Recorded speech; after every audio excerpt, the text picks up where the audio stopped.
Hello students, तर्क भाषा पढ़ने वाले सभी स्टूडेंट्स का स्वागत है। देखिए हम पढ़ रहे थे कारण। क्या पढ़ रहे थे? कारण। देखिए यस्य कार्यात् पूर्वभावो नियतो अनन्यथा सिद्धश्च तत्कारणम। कारण क्या होता है?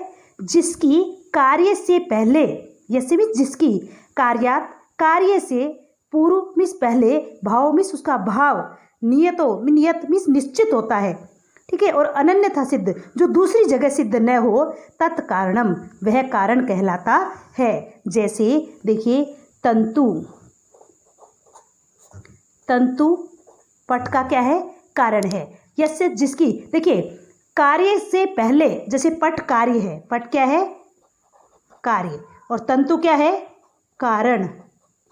अब पट की उत्पत्ति से पहले, पट के निर्माण से पहले तंतु जो है वो क्या होता है? विद्यमान होता है, और वह तंतु किसी और जगह भी सिद्ध नहीं होता है। जैसे कार्यात् मीन्स कार्य के पूर्व भाव मीन्स पहले विद्यमान होता है। भाई तंतु ही नहीं होगा तो पट की उत्पत्ति कैसे होगी? तो देखिए पट नामक कार्य की उत्पत्ति से पहले तंतु नामक कारण जो है वो अवश्य होता है, और नियतो मीन्स निश्चित होता है, और अनन्यथा सिद्ध जो दूसरी जगह सिद्ध नहीं होता, तत्कारणम वह कारण कहलाता है। इसलिए कारण की परिभाषा क्या है? यस्य कार्यात् पूर्व भाव नियतो अनन्यथा सिद्धश्च तत् कारणम। ठीक है, जिसकी कार्य होने से पहले, ठीक पहले जो है निश्चित रूप से वह होता है, उसकी विद्यमानता, उसकी जो उपस्थिति अनिवार्य होती है, और जो अनन्यथा सिद्ध होता है वह क्या कहलाता है? कारणम मीन्स कारण कहलाता है। नेक्स्ट देखिए क्या कहते हैं? तच्च कारणम त्रिविधम। अब यह कारण जो है वो कितने प्रकार का होता है? त्रिविधम, तीन प्रकार का होता है। तच्च कारणम, और वह कारण त्रिविधम, तीन प्रकार का होता है। कौन कौन सा? समवाय, असमवाय और निमित्त भेदात। मीन्स पहला समवाय कारण, दूसरा असमवाय कारण, और तीसरा निमित्त कारण। तीन प्रकार के कारण होते हैं, समवाय कारण, असमवाय कारण और निमित्त कारण।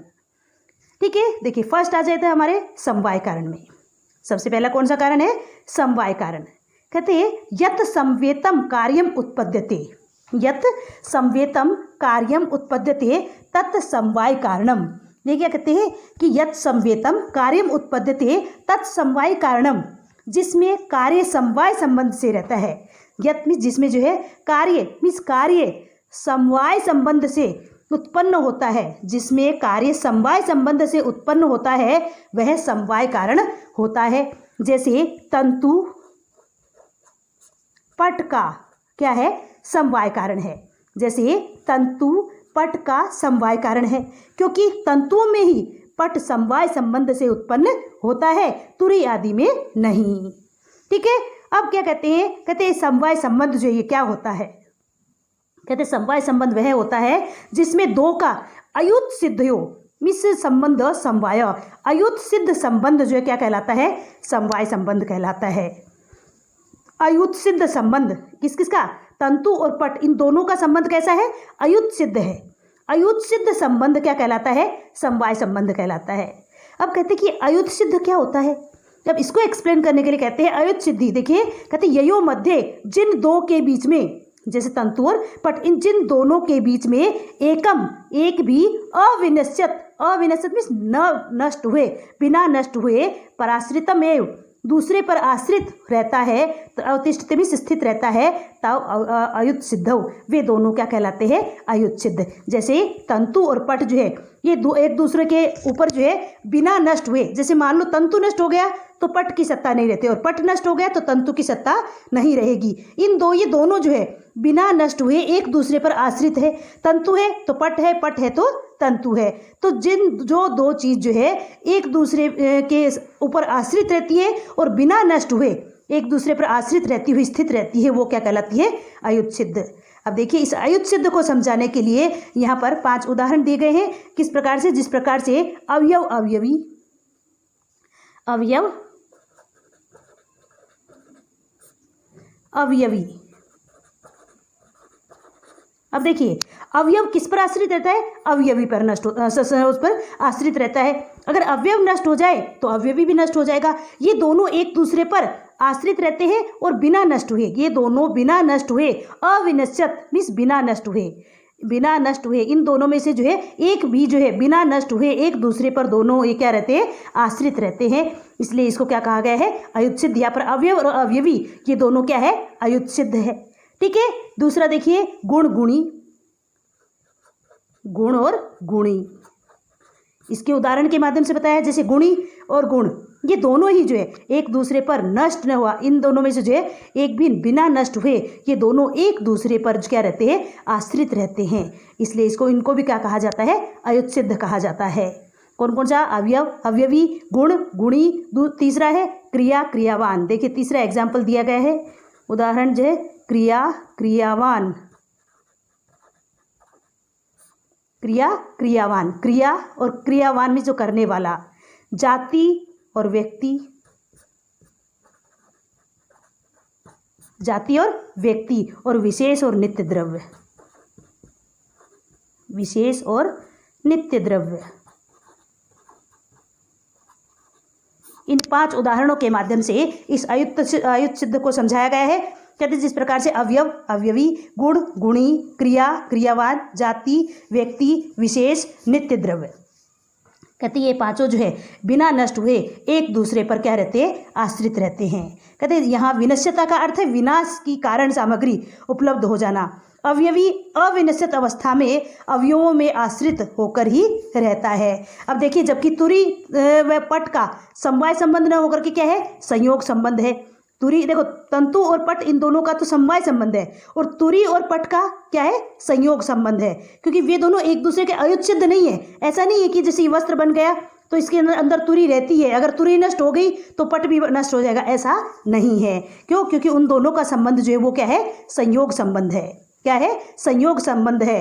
पट अपने रूप आदि गुणों का क्या है, असमवाय कारण है। इसी प्रकार से मृतपिंड जो है वो भी घट आदि का समवाय कारण है। ठीक है। अब जो है देखिए नेक्स्ट कौन सा कारण है हमारा, ये समवाय कारण हो गया। अब है हमारा असमवाय कारण। कौन सा कारण, असमवाय कारण। देखिए असमवाय कारण के बारे में बताते हैं। यत समवायी कारण, यत मीन्स जो, समवाय कारण मीन्स समवाय कारण के प्रत्यासन्नम बिल्कुल पास में, अवधृत सामर्थ्य मीन्स सामर्थ्य को धारण करते हुए, जो सामर्थ्य को धारण करते हुए समवाय कारण के बिल्कुल पास में स्थित रहता है, तत् असमवाय कारणम, वह असमवाय कारण होता है। जो सामर्थ्य को धारण करता हुआ योग्य है लेकिन जो है वो समवाय कारण नहीं है, समवाय कारण के बिल्कुल पास में स्थित है, वह क्या कहलाता है, असमवाय कारण कहलाता है। जैसे तंतु संयोग, देखिए तंतु संयोग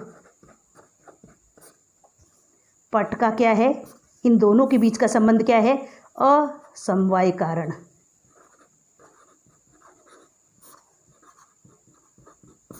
ठीक है। तंतु संयोग पट का क्या है, असमवाय कारण। क्यों, क्योंकि तंतु और पट इन दोनों का संबंध क्या है, समवाय कारण। तंतु और पट का समवाय कारण, और तंतु संयोग और पट का क्या है, असमवाय कारण है। तंतु संयोग पट का असमवाय कारण है। क्यों, क्योंकि तंतु संयोग जो है वो पट के समवाय कारण तंतु में निहित रहता है, उसके बिल्कुल पास में है, और वह सामर्थ्य को धारण करता है। ठीक है।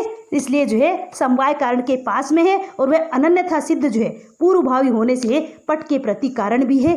इस प्रकार से तंतु का रूप पट का असमवाय कारण है। तीसरा देखिए निमित्त कारण। कौन सा कारण, निमित्त कारण।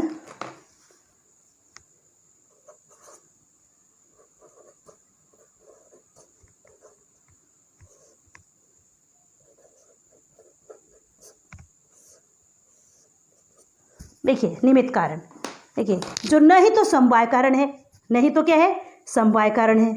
जो समवाय कारण भी नहीं है, जो असमवाय कारण भी नहीं है, दोनों ही नहीं है। न ही समवाय कारण है और न ही असमवाय कारण है, लेकिन कारण तो है, कारण तो है। वह क्या कहलाता है, निमित्त कारण। जो न ही समवाय कारण है और न ही असमवाय कारण है, लेकिन कारण है, वो क्या कहलाता है, निमित्त कारणम।